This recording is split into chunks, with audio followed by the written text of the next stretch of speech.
We all remember 7/7. The summer's day terror was unleashed in London. There was a report of a bang at about 10 to 9. 56 people died and hundreds were injured in Britain's worst atrocity since the Lockerbie bombing. Liverpool Street Station.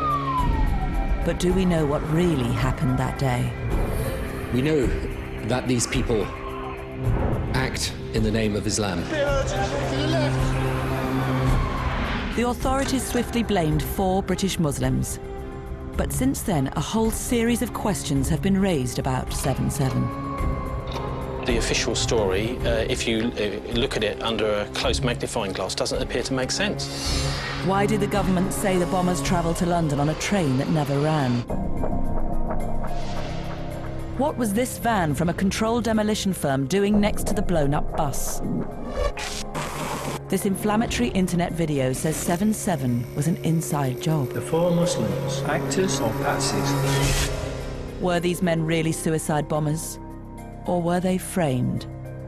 The government story is actually a pack of lies. These 4 lads accused could not have done it. To many survivors, these are outrageous allegations. Going around saying people who are murderers are innocent is a lie.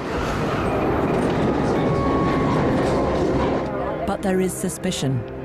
Some research suggests around 1 in 4 British Muslims think the government or MI5 were involved in 7/7. Who do not accept the government version of 7th of July. Programs like this may be very controversial, but hopefully there will be people in the police service and in the security service and in government who will realise how important conspiracy theories are. Tonight we're going to test the conspiracy theories about 7/7, to separate fact from fiction.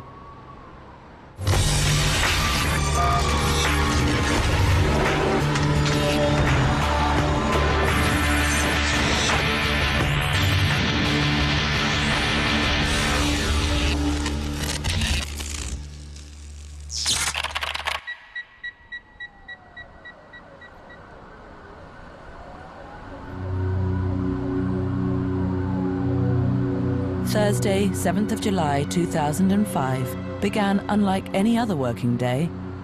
London was basking in glory.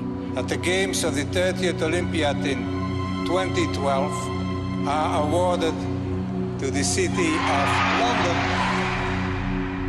But the euphoria was to be short-lived. A deadly plot was entering its final stages. According to the official account of 7/7, 3 British Muslims left Leeds in the early hours, intent on mass murder. Just before 5 a.m, they stopped for petrol.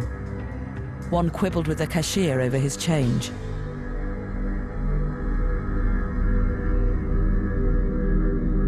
At Luton Station, they met the 4th member of the cell. Carrying rucksacks filled with explosives, the 4 men caught a train.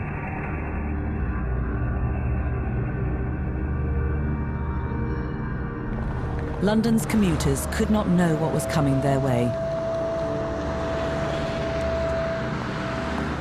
Among them was Rachel North.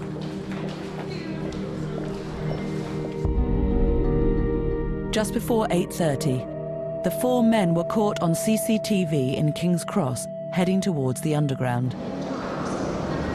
At Finsbury Park Station, Rachel waited for a westbound Piccadilly line train.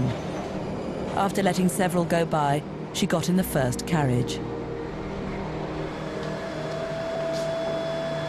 More and more people were stuffing themselves on as we went down the line. We got to King's Cross and more people jammed themselves on.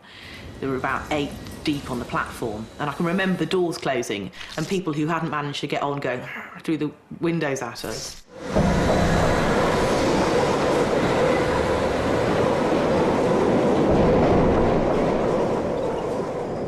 We'd been travelling, I think, about 60 seconds and everything went black. And there was this enormous force threw me to the floor.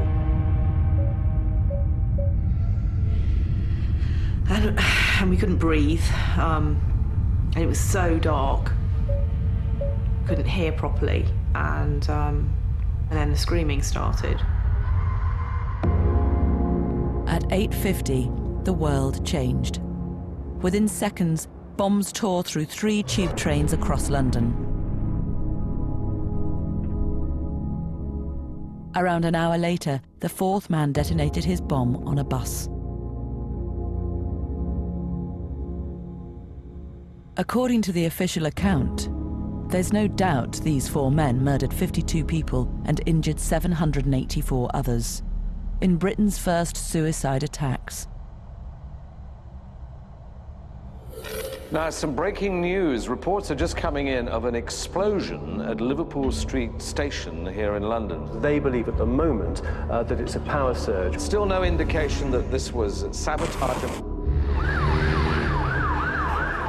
4 huge explosions brought London to a standstill. The search began to make sense of what had happened. Since then, a growing network of skeptics have scrutinized every word and every picture for signs of a hidden truth.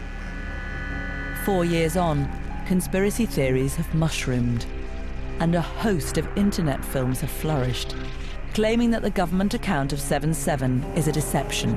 We are being deceived. What we're being offered is at best secondhand. You probably think you know what happened that morning, but you don't. Speculation. The former MI5 spy David Shayler presents one video. The anomalies and the explosives used. Other filmmakers prefer to remain anonymous. These internet videos have found an audience. Tens of thousands of people have seen them online. But there is one video at the extreme end of the spectrum. 7/7 Ripple Effect was released 2 years after the attacks. Its unknown maker goes under an Arabic-sounding name. A message from Muad'Dib about the 7th of July 2005, and see what we would... While other conspiracy films just pose questions, 7/7 Ripple Effect goes further.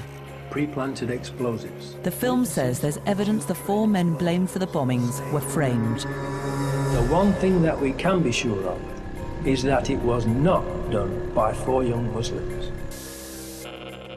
The film claims these men were fall guys in a government plot to win support for the war on terror. For many 7/7 survivors and victims' families, the conspiracy theories are pernicious.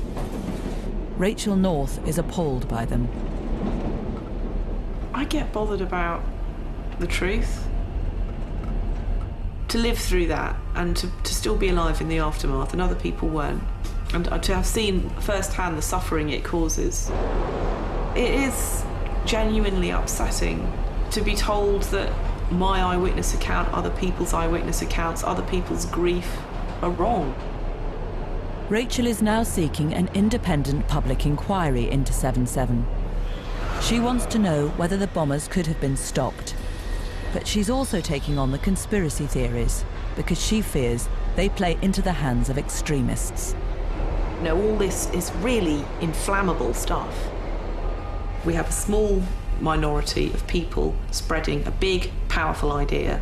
And the big, powerful idea is there is a war on Islam, there is a war on Muslims, it is your duty to fight against those who strike at our people. The idea that the government actually faked the 7/7 bombings in order to demonize Muslims is just throwing petrol onto the flames of this idea.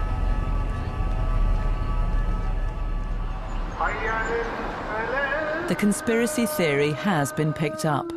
An opinion poll 2 years after 7/7 found that around a quarter of British Muslims questioned thought the government or MI5 were involved in the 7/7 bombings. This is the Central Mosque in Birmingham. We were invited to film at Friday prayers. On the agenda, 7/7. How many people in this mosque, please raise hand, who do not accept the government version of 7th of July?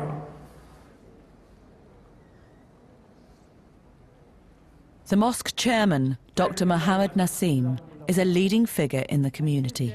I was doubtful from the very beginning of the story that as the story emerged, I thought it was too fast, too quick. Unless somebody else has already prepared it. He questions how the men blamed for the attacks were identified.